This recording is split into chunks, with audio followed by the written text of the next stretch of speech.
अस्सलाम वालेकुम। आज हम आपके साथ डिस्कस करेंगे इस्लामिक स्टडीज़ के रिलेटेड क्वेश्चन इंपॉर्टेंट है जो बार बार पूछे जा चुके हैं। तो क्वेश्चन नंबर 1 है हमारे पास, व्हेन वाज द हज़रत मोहम्मद सल्लल्लाहु अलैहि वसल्लम बोर्न। तो आप सल्लल्लाहु अलैहि वसल्लम कहाँ पर पैदा हुए? आप सल्लल्लाहु अलैहि वसल्लम पैदा हुए मक्का के अंदर, और उस वक़्त ईयर क्या था? 571 ईस्वी में आप सल्लल्लाहु अलैहि वसल्लम पैदा हुए, और डे था 22 अप्रैल का। तो आप सल्लल्लाहु अलैहि वसल्लम 22 अप्रैल 571 ईस्वी को मक्का के अंदर पैदा हुए। और रिसेंटली एक पेपर के अंदर सवाल पूछा गया था कि उस वक़्त आमुल फील का साल क्या था और कितने टाइम बाद पैदा हुए थे। तो वो टाइम था 50 से 55 दिन बाद आप सल्लल्लाहु अलैहि वसल्लम आमुल फील के साल के बाद पैदा हुए थे। नेक्स्ट है हमारे पास, what was the name of prophet सल्लल्लाहु अलैहि वसल्लम ग्रैंडफादर। आप सल्लल्लाहु अलैहि वसल्लम के दादा का नाम क्या था? अब्दुल्ला आप सल्लल्लाहु अलैहि वसल्लम के वालिद का नाम था, और Abdul मुतलिब was the name of a Holi prophet सल्लल्लाहु अलैहि वसल्लम ग्रैंडफादर। नेक्स्ट है थर्ड हमारे पास, हाउ मैनी ईयर्स डिड हज़रत मोहम्मद सल्लल्लाहु अलैहि वसल्लम यूज़ टू स्टे इन मक्का। तो आप सल्लल्लाहु अलैहि वसल्लम ने मक्का के अंदर टोटल साल कितना अरसा गुजारा? 53 साल। वो कैसे? 40 साल की उम्र में आप सल्लल्लाहु अलैहि वसल्लम को नबूवत मिली, और मक्की दौर कितना था? 13 साल का। तो ये कितना बन गया? 63 साल। तो आप सल्लल्लाहु अलैहि वसल्लम ने 53 ईयर्स मक्का के अंदर टाइम गुजारा। नेक्स्ट है हमारे पास, फ्रॉम विच ट्राइब डिड हज़रत मोहम्मद सल्लल्लाहु अलैहि वसल्लम बोर्न। आप सल्लल्लाहु अलैहि वसल्लम किस कबीले से ताल्लुक़ रखते थे? तो आप सल्लल्लाहु अलैहि वसल्लम कबीला कौन सा था? कुरैश से ताल्लुक़ रखते थे, और उनकी क्लैन क्या थी? क्लैन था बनु हाशिम। तो कुरैश से ताल्लुक़ रखते थे कबाइल से, और जो क्लैन था वो क्या था? बनु हाशिम। नेक्स्ट क्वेश्चन नंबर 5 है हमारे पास, एट विच एज हज़रत मोहम्मद सल्लल्लाहु अलैहि वसल्लम go to Syria with Abu Talib. तो आप सल्लल्लाहु अलैहि वसल्लम अपने चचा अबू तालिब के साथ सीरिया कब किस एज में गए थे? तो वो 12 साल की उम्र में गए थे। क्वेश्चन नंबर 6 है हमारे पास, एट विच एज हज़रत मोहम्मद सल्लल्लाहु अलैहि वसल्लम मैरिड टू हज़रत खतीजा।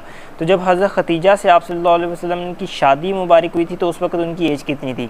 तो आप सल्लल्लाहु अलैहि वसल्लम की एज थी 25 ईयर्स, और हज़रत खतीजा की एज कितनी थी? 40 ईयर्स। तो ये आप सल्लल्लाहु अलैहि वसल्लम की फर्स्ट मैरिज थी। क्वेश्चन नंबर 7 है हमारे पास, द प्रॉफिट सल्लल्लाहु अलैहि वसल्लम father had died month before his birth. तो आप सल्लल्लाहु अलैहि वसल्लम के वालिद का इंतकाल हज़रत अब्दुल्ला का आप सल्लल्लाहु अलैहि वसल्लम की पैदाइश से 6 माह पहले हो गया था। तो नेक्स्ट क्वेश्चन नंबर 8 है हमारे पास, in which year did holy prophet सल्लल्लाहु अलैहि वसल्लम बोर्न। तो ये लास्ट टाइम हमने डिस्कस कर लिया था। तो 571 ईस्वी को 22 अप्रैल 571 ईस्वी को आप सल्लल्लाहु अलैहि वसल्लम पैदा हुए थे। क्वेश्चन नंबर 9 है हमारे पास, who of the holy prophet सल्लल्लाहु अलैहि वसल्लम did bring him up after the death of his grandfather. तो आप सल्लल्लाहु अलैहि वसल्लम के दादा की वफ़ात के बाद हज़रत अबू तालिब ने उन्हें क्या किया था? ब्रॉट अप किया था। जितने भी मुश्किलात आई थी, और her through thick and thing they help him. तो इन्होंने आप सल्लल्लाहु अलैहि वसल्लम का बहुत ज़्यादा साथ दिया था। क्वेश्चन नंबर 10 है हमारे पास, dash is a particular way of a practically expressing one believe in Allah commands and revealed as Muhammad सल्लल्लाहु अलैहि वसल्लम। तो ये क्या है? सलात है। नमाज जो है आपकी हमारी प्रैक्टिकली एक चीज़ की एग्जांपल है, वी आर मुस्लिम। जैसे कि आप सल्लल्लाहु अलैहि वसल्लम के हदीस मुबारक है, मुसलमान और काफिर के अंदर जो बेसिक फ़र्क करने वाली चीज़ क्या है? वो है सलात। नेक्स्ट क्वेश्चन नंबर 11 है हमारे पास, what do you understand by term ablution. तो ये अबल्शन उर्दू में किसे कहते हैं? वज़ू को, a necessary washing before offering pair. तो ये क्या हो जाएगा? बोथ हो जाएंगे, ए और बी। नेक्स्ट है क्वेश्चन नंबर 12 हमारे पास, which direction we must face in सलात। तो सलात के वक्त हमारा किबला की तरफ मुँह होना चाहिए। क्वेश्चन नंबर 13 है हमारे पास, how many prayers are mandatory for Muslim in a day. तो मुसलमानों के ऊपर दिन के वक्त कितनी नमाज़ें फ़र्ज़ हैं? हमारे ऊपर टोटल 5 नमाज़ें फ़र्ज़ हैं, जो क्या है? फजर, ज़ोहर, असर, मगरिब और इशा। नेक्स्ट है हमारे पास, to whom the holy Quran was revealed. तो होली कुरान किसके ऊपर नाजिल हुआ था? कुरान पाक नाजिल हुआ था हमारे प्यारे नबी हज़रत मोहम्मद सल्लल्लाहु अलैहि वसल्लम पर। क्वेश्चन नंबर 15 है हमारे पास, whose book is the holy Quran. तो कुरान पाक जो है वो किसकी किताब है? A book of lord stories. ये भी नहीं हो सकता अल्लाह बुक, तो ये किसकी है? अल्लाह ताला की किताब है। नेक्स्ट है जी, the holy Quran was revealed in that year. तो कुरान पाक जो है वो टोटल कितने अरसा के अंदर नाजिल हुआ था, तो ये 23 साल के अरसा के अंदर नाजिल हुआ था, जिसमें 13 साल मक्की दौर है और 10 साल मदनी दौर है, तो ये 23 years. The holy Quran was revealed to our holy prophet bit by bit through, तो कुरान पाक थोड़ा थोड़ा करके आप सल्लल्लाहु अलैहि वसल्लम पर किस फरिश्ते के ज़रिए नाजिल हुआ था, ये हुआ था हज़रत जिब्राइल के ज़रिए। और हज़रत इसराफील का क्या नाम है, ये क़यामत के दिन रूह फूंकेंगे। और मीकाईल का क्या काम है, ये बारिश का और रिज़्क़ का बंदोबस्त करते हैं। हज़रत अली के हैं, ये सहाबी रसूल हैं। नेक्स्ट है हमारे पास the person who called out तकबीर इस टर्म एज, जो बंदा इमाम साहब के पीछे तकबीर कहता है उसे क्या कहते हैं, इमाम वो होता है जो नमाज़ करवा रहा होता है, पढ़ा रहे होते हैं। और मुअज़्ज़िन क्या होता है जो अजान देता है। फॉलोअर क्या होता है जो पीछे खड़े होकर नमाज़ पढ़ रहे होते हैं, तो इसका क्या हो जाएगा, मिकाबिर। क्वेश्चन नंबर 19 है हमारे पास the person who follow an imam call is called, ऐसा बंदा जो इमाम के पीछे खड़े होकर नमाज़ पढ़ता है उसे क्या मुक्तदी और फॉलोअर दोनों कहा जाता है।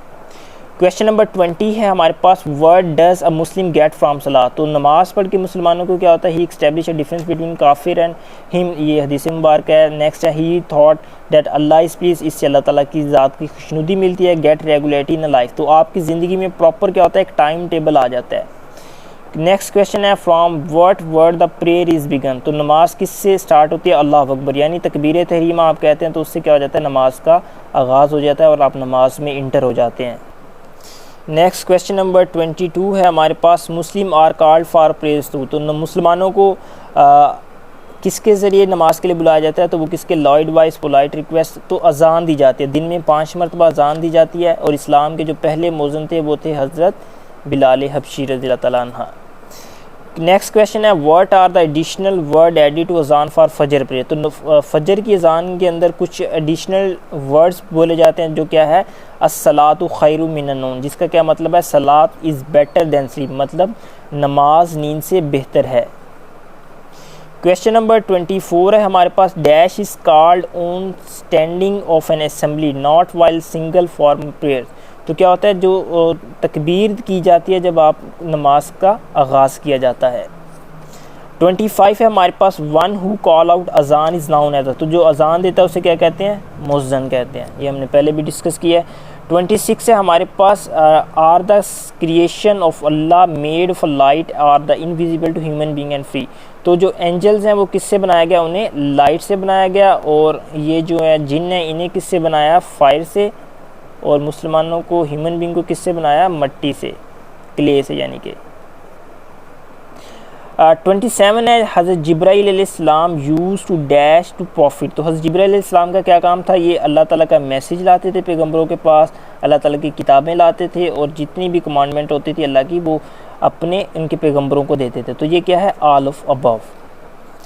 नेक्स्ट क्वेश्चन नंबर 28 है हमारे पास dash are the two angels pointed to maintain the second of a good and bad deeds, तो करामुन कातमीन क्या है जी, अच्छी और बुरी तकबीरें लिखते हैं, इंसान की डीड लिखते हैं। मुनकर नकीर क्या होता है, कब्र के अंदर सवाल करेंगे, ये मुकर्रब फरिश्ते हैं। 29 है हमारे पास dash are those angel who question dead person on their grave, तो ये क्या आ जाएगा, मुनकर नकीर आ जाएगा, अभी हमने देख लिया।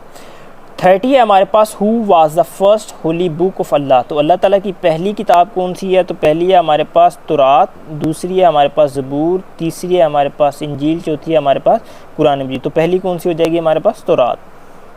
तौरात किसके ऊपर रिवील हुई थी, ये रिवील हुई थी हज़रत मूसा के ऊपर। होली बुक ज़बूर, ज़बूर प्लाज्मा मीन इट्स रिवील्ड होना हज़रत दाऊद अलैहिस्सलाम के ऊपर। To whom the holy book इंजील वाज रिवील्ड, तो इंजील किनके ऊपर नाजिल हुई थी, ये हुई थी हज़रत ईसा के ऊपर। इंजील को बाइबल भी कहा जाता है। 34 है the messenger and profit were Allah most obedient person who never, तो क्या होता है, ना झूठ बोलते हैं ना ही कोई गुनाह करते हैं, तो जो पैगंबर होते हैं ये गुनाहों से पाक होते हैं और इनके लिए एक वर्ड यूज़ होता है, ये क्या होते हैं, मासूम होते हैं। नेक्स्ट क्वेश्चन नंबर 35 है हमारे पास who was the first prophet, तो पहले प्रॉफिट कौन थे, हज़रत आदम अलैहिस्सलाम। हज़रत आदम अलैहिस्सलाम दुनिया के अंदर पहले पर्सन थे और पहले ही प्रॉफिट थे। 36 है हमारे पास who was the second last prophet, तो आखिरी सेकंड लास्ट प्रॉफिट कौन है, हज़रत ईसा अलैहिस्सलाम, और लास्ट प्रॉफिट कौन है, हज़रत मोहम्मद सल्लल्लाहु अलैहि वसल्लम। 37 है name of the prophet who's prophet who last till the day of judgment. तो कौन से पैगंबर हैं जिनकी नबूवत वो टिल क़यामत तक रहेगी? तो ख़ातमुन नबीयीन है, वो हमारे प्यारे नबी सल्लल्लाहु अलैहि वसल्लम है। 38 है हमारे पास which of the following prophet described in the holy Quran. तो कौन से पैगंबरों का जिक्र है कुरान पाक में? हज़रत इलियास का भी है, हज़रत लूत का भी है, हज़रत हूद का भी है। इन तीनों का जिक्र है। टोटल कुरान पाक में 26 के करीब अंबिया किराम का जिक्र मौजूद है और सबसे ज़्यादा जो जिक्र है वो हज़रत मूसा अलैहिस्सलाम का मोस्ट टाइम। 39 है हमारे पास डैश इज़ व्हेन हज़रत इसराफील shall blow the trump thus putting at the end of Christian. तो क्या रोज़े क़यामत के दिन जो है हज़रत इसराफील क्या करेंगे? सूर फूंकेंगे, जिससे क्या होगा? हर चीज़ को मौत आ जाएगी। At the day of judgement and doom day. 40 है हमारे पास when will the day of judgement become. तो वो कब क़यामत का दिन कब आएगा? On the day when no Muslim will be present, जब कोई भी मुसलमान प्रेजेंट नहीं होगा। ऑन सैटरडे को ऑन 10 मुहर्रम। ये निशानी है जब अल्लाह क़यामत उस वक्त कायम करेगा जब रूए ज़मीन पर एक भी अल्लाह का नाम लेने वाला नहीं होगा। और 10 मुहर्रम का भी है, लेकिन हमें एग्जैक्ट नहीं पता कि किस ईयर में आएगा। तो इसका क्या है? No one but Allah now it's exact occurrence. अल्लाहुम्मा अजरनी मिन नार। 41 है हमारे पास what will be done in a day of a judgement. तो जब डे ऑफ अ जजमेंट आएगा तो उसमें क्या किया जाएगा? Allah things will come into existence again. अल्लाह सारी चीज़ों को दोबारा बनाएगा, ये भी ठीक है। Put an account for a good and bad performance. तो जितनी भी अच्छी बुरी तकदीरें जो भी काम किए होंगे उसका आपको सिला दिया जाएगा। तो इसका हो जाएगा बोथ द अबव। 42 है हमारे पास the believe in a day of a judgement date. तो रोज़े क़यामत के ऊपर यकीन रखने को क्या कहते हैं? ये हमारे ईमान का असेंशियल पार्ट है। अच्छी बुरी तकदीर के ऊपर रोज़े क़यामत के ऊपर रखना ये हमारे ईमान का लाजिम हिस्सा है। नेक्स्ट 43 है द फास्टिंग और सोम in Arabic during the holy month of रमज़ान is compulsory on every Muslim man and women who is. तो रोज़ा जो है ये इस्लाम का तीसरा अहम रुकन है और ये किन लोगों के ऊपर फ़र्ज़ है? इन अडल्ट इन हर और हर सेंस। ऐसा बंदा जो अपनी सेंस के अंदर है मतलब बालिग है, उन दोनों के ऊपर क्या रोज़ा फ़र्ज़ है। 44 है हमारे पास who neglect commanded fasting is. जो ऐसा बंदा होता है जो रोज़ा को रिजेक्ट करता है, मतलब रोज़ा नहीं रखता बिना किसी वजह से, उसको वो गुनाहगार होगा। Fasting is forbidden on a dash days on Islamic. तो 5 ऐसे दिन हैं जब रोज़ा नहीं रखा जाता, जैसे कि ईद उल फितर, ईद उल अज़हा और कुछ और मोमेंट्स हैं जहाँ पे रोज़ा नहीं रखा जाता। क्वेश्चन नंबर 46 है हमारे पास how long does the fast last. तो जो क्या नाम लेते हैं रोज़ा होता है ये किस टाइम तक होता है? तो जो रोज़ा होता है ये सुबह सहरी से लेके सूरज ग़रूब होने तक, from dawn to the sun to sunset. Dash 47 है the portion of a wealth to be given to the deserving person and command by Allah. तो जो ज़कात है ये इस्लाम का बैकबोन सिस्टम है वेल्थ को मेंटेन करने का। तो ज़कात दी जाती है गरीबों को रमज़ान के अंदर ही। नेक्स्ट है जी ये what are the quantity of metal wealth liable to ज़कात। तो आपके पास 1 साल के लिए स्टोर होनी चाहिए। 2.5% ज़कात है। तो ये कितनी होती है? 606 ग्राम गोल्ड के ऊपर, यानी कि 52 तोले, और 89 ग्राम गोल्ड यानी कि 7.5 तोले, 7.15, 1/4 of a cash of money. तो ये जितना भी है इसका क्या हो जाएगा? ऑल ऑफ दीज आ जाएगा। Dash is deducted from agriculture product. तो उशर किससे लिया जाता है? एग्रीकल्चर प्रोडक्ट का क्या होता है? उशर। ज़कात क्या होती है? जो लिक्विड मनी होगी या गोल्ड वगैरह सिल्वर मेटल्स के ऊपर। लास्ट क्वेश्चन हमारे पास dash is the journey toward the holy Mecca by Muslim at the stipulated time observing certain ritual. तो हम क्या करते हैं? हज करने जाते हैं, पिलग्रम हाजियों को कहते हैं। तो हमारे क्या होता है? मक्का हम जाते हैं 10 ज़िल हज को। हज होता है ये इस्लाम का इम्पोर्टेंट रुकन है। Performance of a ritual of a हज in a day of Islamic year and other days called. तो ये क्या होता है? जब हम हज के अलावा दिनों के ऊपर खाना काबा का तवाफ़ वगैरह रिचुअल्स परफॉर्म करते हैं उसे उम्रा कहा जाता है। नेक्स्ट क्वेश्चन है हमारे पास which of the following is mandatory for performing उम्रा। तो तवाफ़ करना ज़रूरी है, सही करना ज़रूरी है, एहराम बांधना ज़रूरी है। तो ये all of these are important thing. Last question है हमारे पास number of the group in Medina Munawwara at the time of migration work. तो जब मदीना मुनव्वरा के अंदर हिजरत हुई थी उस वक्त अंसार भी मौजूद थे, मुहाजिरीन भी थे, जूस, तो ये सारे कबीले वहाँ पर मौजूद थे। नेक्स्ट हम आपके साथ शेयर करेंगे इंटरव्यू के अंदर जो मोस्टली क्वेश्चन पूछे जा सकते हैं आपके साथ, ये सीरीज़ भी आपके साथ शेयर करेंगे। अगर आपको ये वीडियो पसंद आई है तो हमारे साथ जुड़े रहिए। अल्लाह आप सबका हामी नासिर। अल्लाह हाफ़िज़।